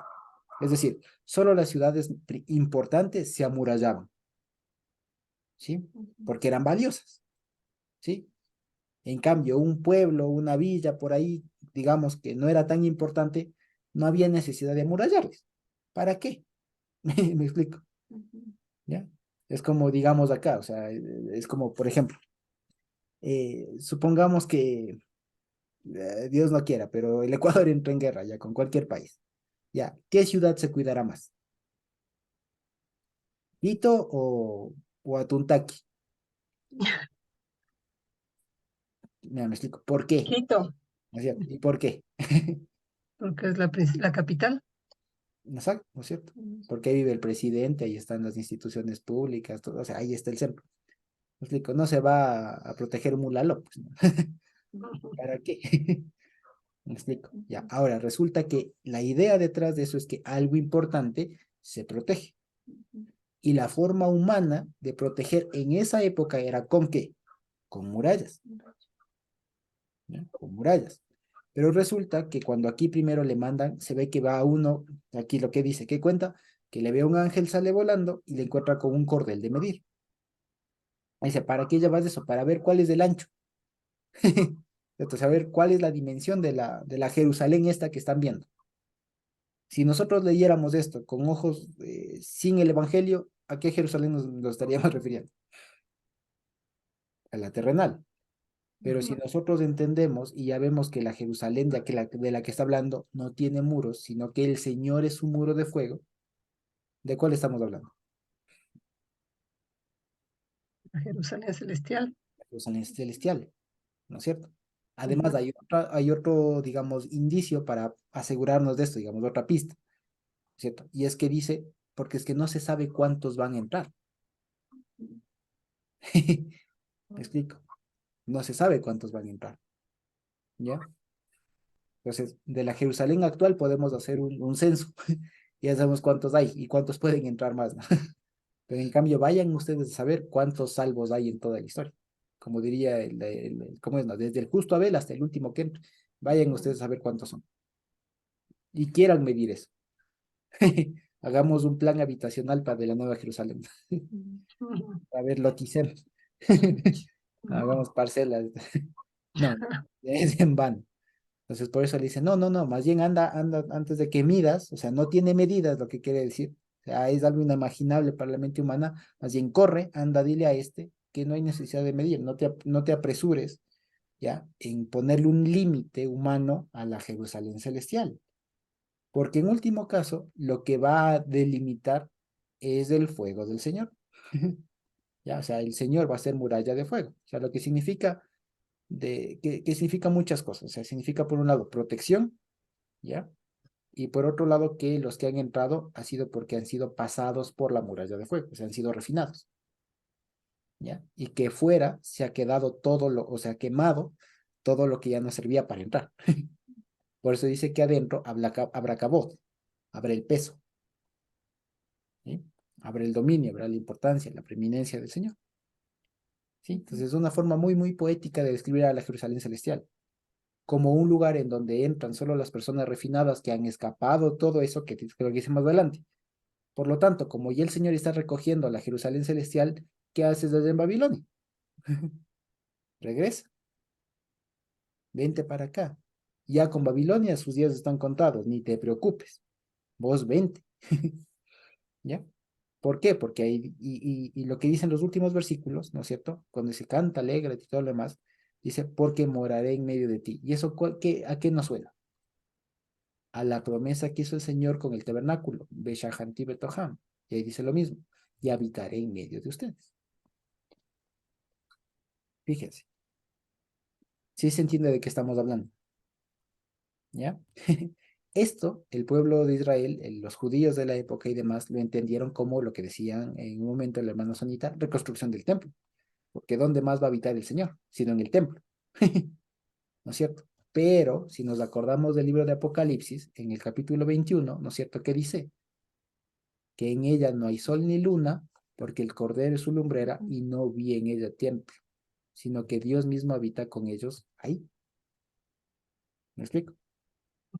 No se necesita de templo para que Dios habite. Ya en la Jerusalén celestial, ¿no es cierto? Dios habitará ahí corpóreamente con nosotros, los que hemos sido refinados, los que habremos sido refinados, ¿no es cierto? Fíjense que es una cosa muy hermosa, que habla de mucho esto, que habla de mucho, mucho de esto, ¿ya? ¿Y qué más dice? ¿Ya? Eso. Entonces, fíjense ustedes que dice, y el Señor heredará a Judá su posesión sobre la Adamá Kodesh, dice, Admat Kodesh, sobre la Adamá de la santidad. Entonces, es una referencia a la Jerusalén celestial, ya ahora viéndolo con ojos del Nuevo Testamento, pues más clarita que no puede estar, si nos damos cuenta. Pero una vez más, quiero hacer énfasis en este proceder, ¿no? En este proceso que ha habido. Al inicio ha dicho, tienen que regresar, ¿no es cierto? Todo este tema de los jinetes, van a regresar el pueblo, se acabó las razones que les impedían, que les dispersaron, regresen, pero no van a regresar, ya no tengan en su cabeza la Jerusalén terrenal, sino piensen más allá, ¿ya? Y ahora, la pregunta del millón, si Dios va a habitar en medio de Israel, ¿no es cierto? Es necesario que haya algún mecanismo de sacerdocio, ¿no es cierto? Y ahora, ¿cómo? ¿No es cierto? ¿Ya? Porque si en todo caso, vale la pena decir, aquí es una cadena como de razonamientos. Entonces dice, si Dios ha dicho que habitaría en medio del pueblo, eso significa que va a haber alguien que se encargue de ese servicio. Que en la época, la forma de habitar Dios era en el tabernáculo o en el templo. Pero para que funcione el tabernáculo del templo, ¿qué se necesitaba? Sacerdotes. Un sumo sacerdote y sacerdotes, que es lo que decía Gavita muy bien, que se relaciona con la parashá, porque ahí se disponen, se ordenan, se santifican, se separan a los sacerdotes, a los levitas, para que ministren, para que actúen. ¿Se acuerdan ustedes que hablábamos ahí en Colosenses de los diáconos? Para que sean diáconos. ¿Ya? Muy bien. Entonces, fíjense. Ahora viene esta parte de la siguiente visión del capítulo 3. ¿Ya? Entonces, ¿cómo va a ser ese asunto? Entonces, fíjense ustedes. Dice el 3. Y me mostró al sumo sacerdote o al gran sacerdote Josué. ¿Ya? Y aquí vale la pena decirlo. Si nosotros pensamos, y esta es la ventaja, digamos, de estar familiarizados un poco con el hebreo, si nosotros pensamos solamente en español, el sumo sacerdote Josué, a lo mucho llegamos a relacionarle con el sumo sacerdote Jesúa, ¿no es cierto? Que aparece en Nehemías, que aparece en otras partes de por ahí también de Esdras, ¿no es cierto? De Esdras, Nehemías. Y hasta ahí queda y nos quedamos como que si fuera un personaje histórico o que a lo mucho está refiriéndose a ese sumo sacerdote descendiente de Aarón. Pero si nosotros ya sabemos, ¿no es cierto? Y estamos conscientes de cómo es el nombre del Señor Jesús en hebreo, pues ya entendemos otra cosa. Y llama mucho la atención que diga aquí, y me mostró al sumo sacerdote Yehoshua. ¿Me explico? Entonces ahí ya se nos alzan las antenitas, ¿no es cierto? Paramos la oreja y decimos, aquí puede ser que hable de algo más. Entonces vamos a ver, ¿no es cierto? Entonces, y me mostró al Cohen, a Gadol y Yehoshua. Miren ustedes, ¿y qué nos dicen hebreos? Que Yehoshua es el sumo sacerdote de los bienes venideros. Entonces, fíjense, no pensemos en el Josué hijo de Salatiel, ¿cierto? Sino en Yehoshua HaMashiach, nuestro sumo sacerdote. ¿Sí? Fíjense ustedes. Dice, el cual estaba delante de un mensajero del Señor, y ahí que dice, el Satanás ponen, ¿no? Y Satanás, ahí vale la pena decirlo. Satanás no es un nombre propio en la Biblia hebrea. Acá le ponen con mayúscula, ¿no? Satanás. Y se convirtió en un nombre propio, ¿no es cierto? O sea, en un nombre. Se convirtió en un nombre. Pero no, en hebreo no es un nombre. Si se quiere es un calificativo. Ahí dice, y estaba Hasatán. ¿Qué significa Hasatán? El opositor, ¿ya? El contradictor, si se quiere. El que está en contra, ¿ya? Porque eso significa el verbo Satán. Satán es un verbo en hebreo. ¿Qué significa oponerse? Hacer frente. A oponerse. Entonces, Hasatán es el opositor, con artículo, el opositor. Porque vale la pena decirlo. El Satán, ya en la Biblia no tiene nombre. Es algo bien curioso. ¿Ya? No tiene nombre propio. Simplemente es así, o sea, quedó como alguien innombrable, por así decirlo, alguien que no tiene nombre. O si se quiere, como para que tenga incluso un poco más de pegue más profundo, su nombre fue borrado. ¿Ya? Y solamente se le refiere como el Satán. O sea, el contrario, el opositor. Si se quiere, el enemigo. ¿Ya? Entonces, fíjense, aquí por eso digo, su nombre fue borrado para que nos conecte con un montón de pasajes en ese sentido. ¿Ya? Y dice, y el Satán estaba a su derecha para oponérsele. Entonces, fíjense, el opositor estaba para oponérsele. ¿Ya? Y dice, y dijo el Señor al Satán. ¿Ya? Entonces, fíjense aquí.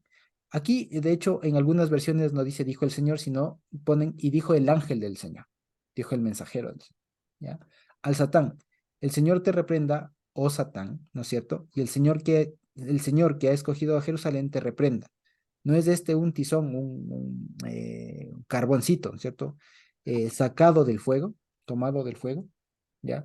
Y esto me llamó mucho la atención. ¿A quién se le dijo esto en el Nuevo Testamento? El Señor te reprenda o aléjate de mí. ¿A quién le dijo? ¿A quién le dijo?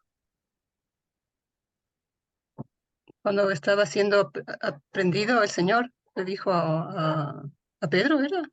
O Pero no cuando estaba siendo aprendido, antes, ¿no? Cuando el Señor le dijo, tengo que morir. así. Y ahora entendemos por qué le dice, aléjate de mí, Satanás. Ujú.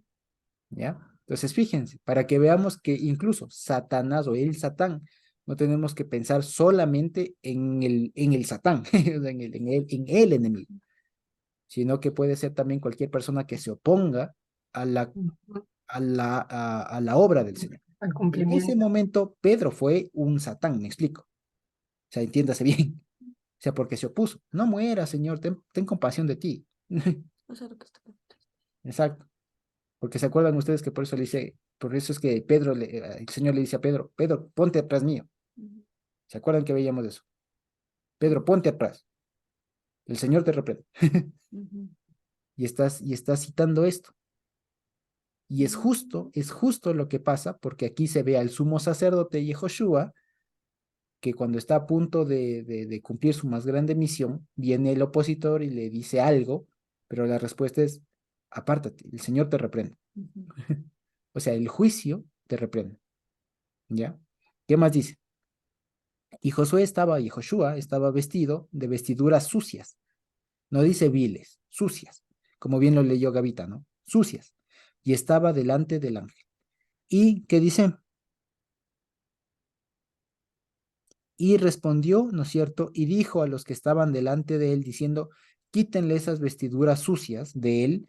Y a él le dijo, mira, he hecho pasar tu pecado, he hecho pasar tu avón y te he hecho vestir de precursor. Ahí no dice de gala, ni ropas de fiesta, como decía ahí, ¿no? Ahí dice ropa de precursor, o sea, del primero que hace muchas cosas, porque de hecho la raíz de esa palabra es salir adelante, sacar.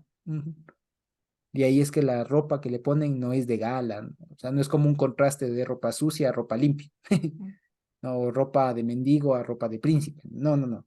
Lo que está diciendo es que son ropas de pecado a ropas de aquel primero que ha vencido el pecado. ¿Ya? ¿Me explico? Y ahora fíjense, ¿eso qué significa aquí? La muerte y resurrección. Así de sencillo. Ya ven cómo habla mucho de esto. O sea, aquí está, ya les digo, es condensado un montón de cosas. ¿Ya? Entonces le dice primero al Satanás que se aleje, que no moleste, que no estorbe. Ya le ven con la ropa sucia, quítanle la ropa sucia, ahora pónganle la ropa de precursor al sumo sacerdote. ¿Ya? Y llama mucho la atención porque si ustedes recuerdan, no hace mucho leímos o recordamos la porción esta de Mateo. Levítico 16, no, de Levítico 16, que Ah, hablaba sobre el día de Yom Kippurim. Y se acuerdan ustedes que precisamente en el Yom Kippurim se quitaba toda la ropa hermosa y se ponía las ropas humildes para hacer todo ese procedimiento y una vez que terminaba se volvía a poner las ropas hermosas. Lo mismo. Entonces, una vez que el sumo sacerdote terminó de hacer la obra de expiación, se quitaba esa ropa, se lavaba y le ponía en la otra ropa la propia, la que es, con todos los adornos, con todos los lujos, por así decirlo. Lo mismo está pasando acá. ¿Qué quiere decir? Que el señor Yehoshua, el sumo sacerdote, o más dicho, Yehoshua en calidad de Kohen Gadol, del sumo sacerdote, el gran sacerdote, ha cumplido ya aquí su labor expiatoria, su labor de reconciliación. ¿Ya? ¿Me explico? ¿Sí? Ahora fíjense, ¿qué más dice? Y dice, y pónganle ahí no es mitra, es un turbante, un tocado, ¿no? Ese como sombrerito que le hacían de tela ahí envuelta. ¿Ya? Pónganle un turbante tajor, dice, o sea, habilitado sobre su cabeza, y pusieron sí, ¿cómo es? Turbante, un tocado tajor sobre su cabeza y le vistieron las ropas. Y el ángel del Señor que estaba en pie, ¿no es cierto? Y el ángel del Señor estaba en pie.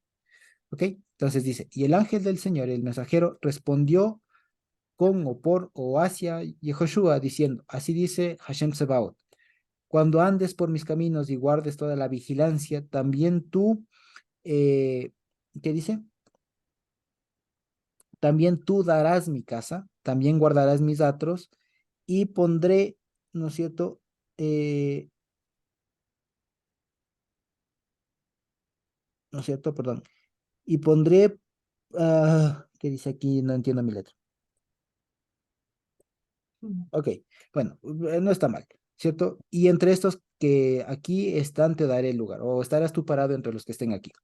Escucha pues ahora, Yehoshua, Cohen Gadol, Yehoshua, sumo sacerdote, tú y tus prójimos que se sientan delante de ti, porque son varones de maravilla, ahí no dice simbólicos, ahí son varones de maravilla. ¿Se acuerdan lo que hablaba el Estevita la semana pasada? Pele, lo mismo. He aquí yo traigo a mi siervo el renuevo, o sea, Mashiach, Mashiach resucitado, el renuevo. Porque he aquí aquella piedra que puse delante de Josué de Yehoshua, sobre esta única piedra hay 7 ojos, y aquí yo grabaré su grabadura, dice Hashem Sebaot, y quitaré el abón de la tierra en un día, el sacrificio. Y en aquel día, dice Hashem Sebaot, cada uno llamará a su compañero debajo de su vid y debajo de su higuera. ¿Ya? Ahora, ¿qué está diciendo aquí? No es otra cosa sino los efectos de cuando el Señor Yehoshua haya limpiado los pecados. Por eso dice, tú y tus amigos, tú y tus prójimos, que se sientan delante de ti, o sea, que tienen confianza contigo, pues van a estar en plena comunión. Por eso dice, cada uno se sentará debajo de su vid y debajo de su higuera, significa que van a estar en paz, o estar tranquilos, ¿ya? Eso básicamente. Entonces, en pocas palabras, ¿qué estamos viendo hasta aquí? ¿Qué estamos viendo hasta aquí? Hemos visto una vez más que se quitaron las condiciones que retenían al pueblo, que Dios va a juntar otra vez y además que va a proveer un sumo sacerdote que asuma en sí los pecados, que va a morir, que va a resucitar, ¿no es cierto? Y que en virtud de eso es que los prójimos de él van a estar en paz, van a estar tranquilos, van a estar confiados, ¿ya? Es decir, en estas 4 visiones que hemos visto, leído así hasta ahora, ¿qué está condensado? No otra cosa sino el Evangelio, ¿ya? El Evangelio. Estaban en pecado, Dios quita las condiciones del pecado en función del sumo sacerdote, ahora véngase para acá a vivir como corresponde. Es lo mismo. ¿Ya? Fíjense, solo que aquí, como les digo, como es lenguaje profético, está todo un poco más simbólico, más, ¿qué les digo? Un poco más matizado, adornado con otras cosas para que aquellas personas que de pronto no tengan el ruaj, pues se confundan. ¿Ya? Así, pero a nosotros se nos hace mucho más fácil, fíjense usted, y ya conectamos y todo lo demás, ¿sí? Entonces, avancemos. Dice el 4. De nuevo, el ángel que hablaba conmigo, el mensajero, ¿no es cierto? Y me despertó como un hombre que es despertado de su sueño. O sea, ¿qué significa eso? ¿Que se durmió? Ujú. No, no, no. No. ¿Qué significa? Que le dio conciencia. O sea, le hizo entender algo. Porque, ¿qué dice? Que me hizo despertar como un hombre que despierta de su sueño. ¿Qué significa? No es literal, no es que se durmió. Es que le abrió los ojos, pues, es como reacciona. Exacto, como que le abrió el entendimiento, como se dice. Eso es. Entonces, el ángel que estaba ahí no es que, o sea, imagínense, ¿no? Ya les digo, por eso el peligro de tomarse literal la profecía. Entonces, si me despertó, ¿qué significa? Que se durmió. No. Lo que está diciendo es que le hizo entender, le dijo, o sea, avíspate, despiértate, ¿no? Entonces dice el 2 y me dijo, ¿qué ves? Y respondió, por eso fíjense ustedes, ¿cómo le despertó? Diciéndole, ¿qué ves? O sea, despiértate, mijo, o sea, atento, abre los ojos, ¿qué ves? Entonces él diría, y a ver, ¿qué veo? ¿No? Dice, he visto y he aquí un candelabro todo de oro y su depósito, ¿no es cierto? Está sobre su cabeza, sus 7 lámparas, ¿no es cierto? Encima de ella, de su candelabro, y 7 tubos para las lámparas sobre su cabeza. Y junto a él 2 olivos, el uno a la derecha y de su depósito y el otro a su izquierda. Y, ¿no es cierto? Bueno, sí, proseguí y hablé y dije, ¿no es cierto?, al ángel que hablaba conmigo, ¿qué es esto, Señor mío? Y el ángel que hablaba conmigo respondió y me dijo, ¿no sabes qué es esto? Y dije, no, no sé, no, Señor mío.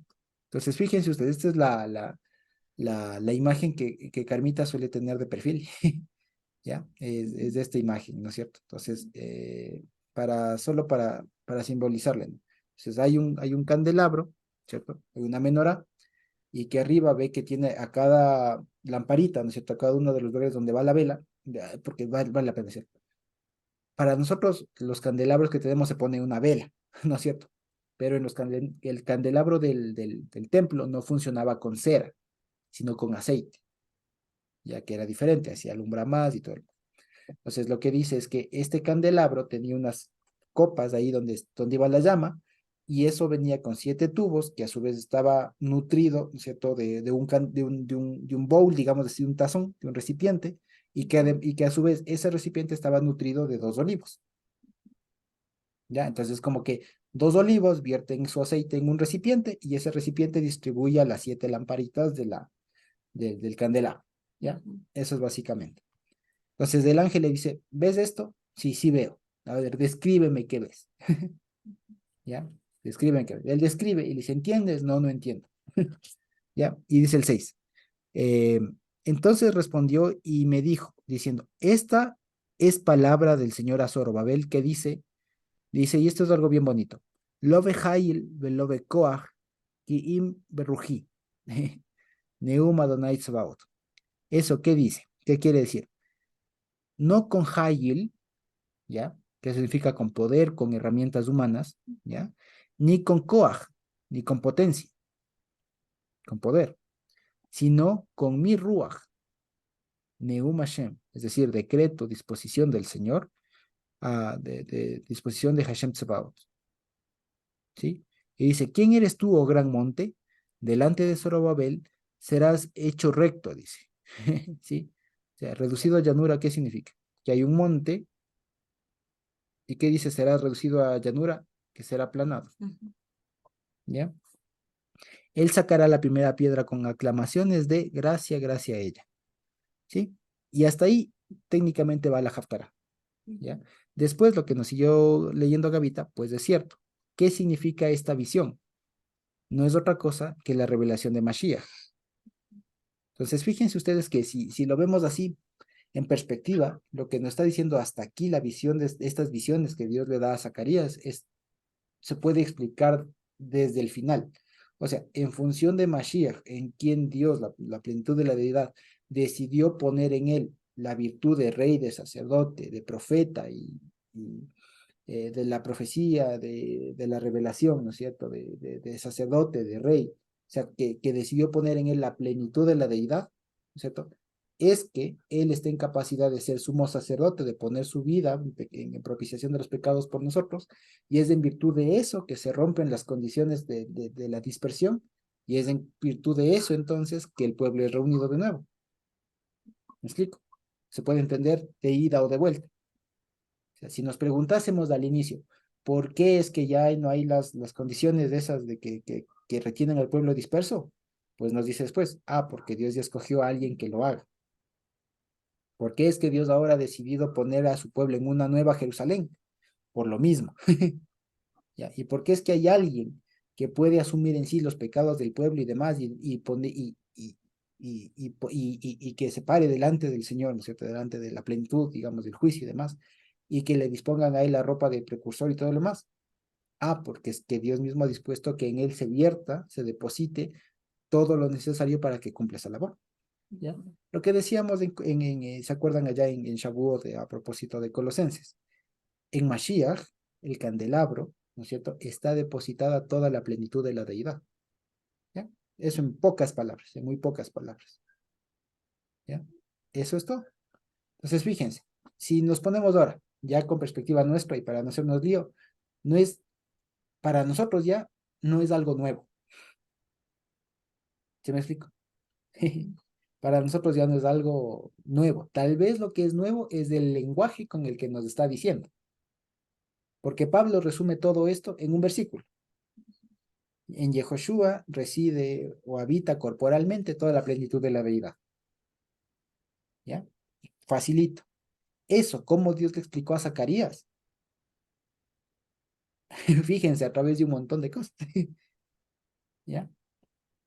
Entonces, para que notemos nada más que las profecías que acá constan, hay que perderles el miedo en ese sentido. Cuando nos aproximamos a profecías, no es que, Isaías, ¿no? Incomprensible. No, más bien todo lo contrario.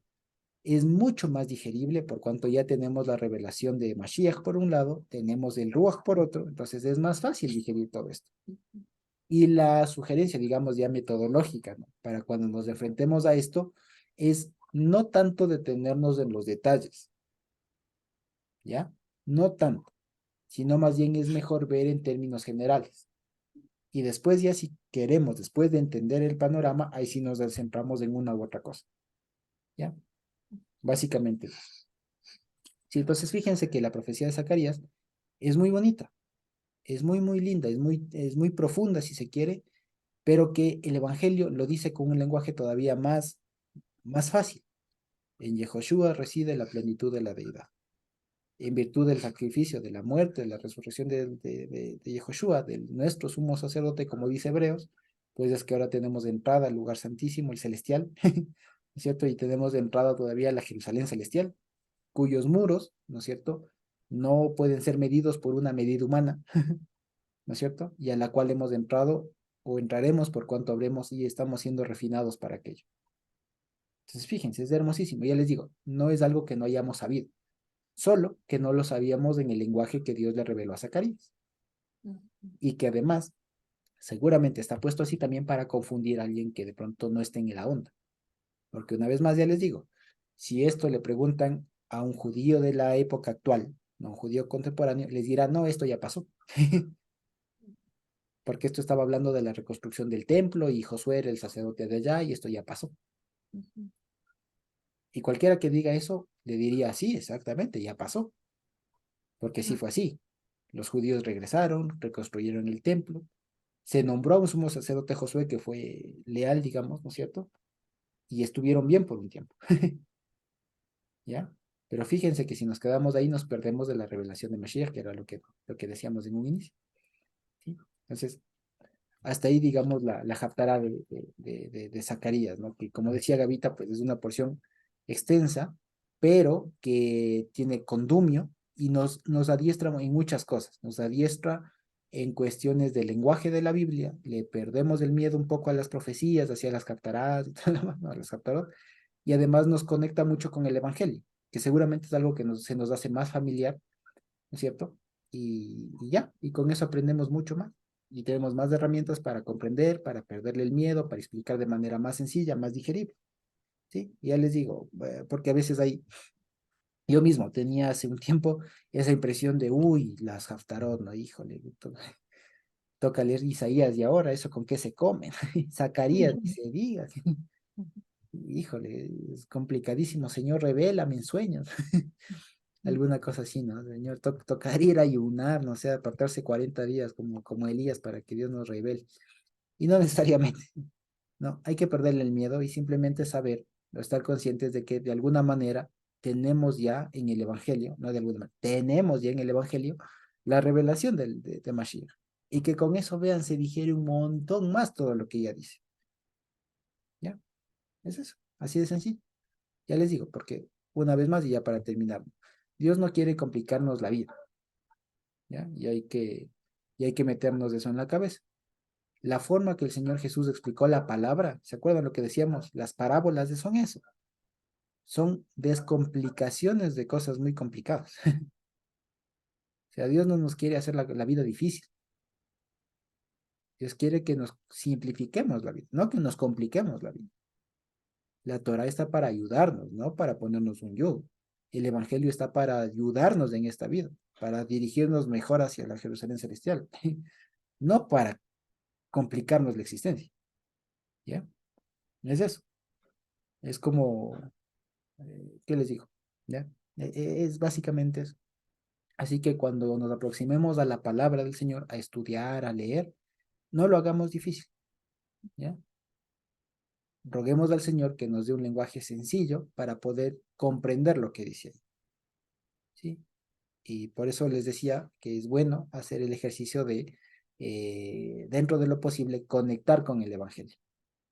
¿Ya? Y por eso siempre les recomiendo que cuando nos aproximemos a cualquier pasaje de la Escritura, hagamos lo que hizo Gavita muy bien, que es preguntarse, como ella decía, ¿no? Desmenuzarle un poco la porción, el capítulo, lo que sea, y preguntarnos, bueno, ¿de qué está hablando esto? Y poder trabajar ahí. Habla de A, B, C. ¿En dónde se habla, además de aquí, en la Biblia, de estos temas? ¿Me explica? Entonces, si vemos, por ejemplo, habla de la, como decía Gavita, ¿no? Y que súper bien. Dice, el capítulo 8 de Números habla de cómo se pone en pie la menorá. ¿Y dónde habla de eso en la Haftará? Pues acá en Zacarías 3. ¿Ya? Se conectó. Fíjense. Y no tuve que irme que al hebreo, que al arameo, que no sé. No, así de sencillo. ¿Ya? Y si preguntáramos algo más, ¿dónde más se habla del Señor Jesús en virtud de, digamos, de que ya sabemos que eso habla de Mashiach, ¿no? Como decíamos. ¿Y dónde más la Biblia habla de que en él reside todo? Ah, Colosenses. Y pum, conectamos. Y fíjense cómo se conecta así sencillito, ¿no es cierto? Números con Zacarías, con el Evangelio. ¿Y qué nos damos cuenta cuando después vemos todo eso desde lejos? Ah, ya entendemos. La doctrina de Mashiach. Ya está. ¿Ya? Para que veamos que hay que descomplicarnos, porque hay que perderle poco a poco el miedo.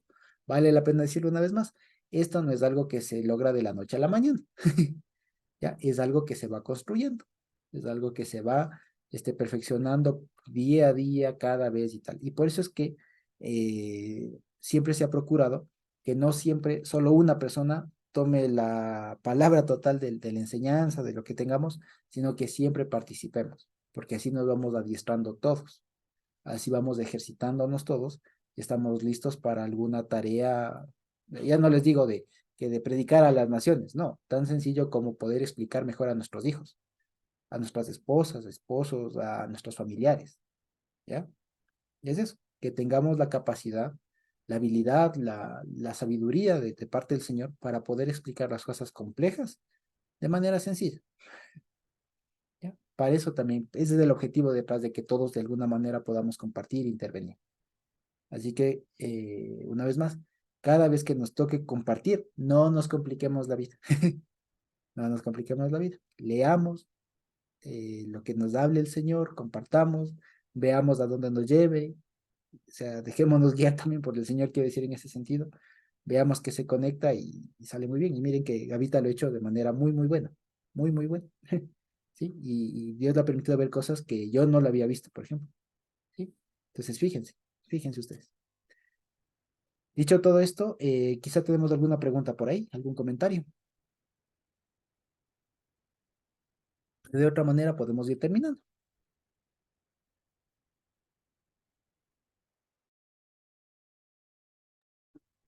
Creo que no, entonces podemos terminar.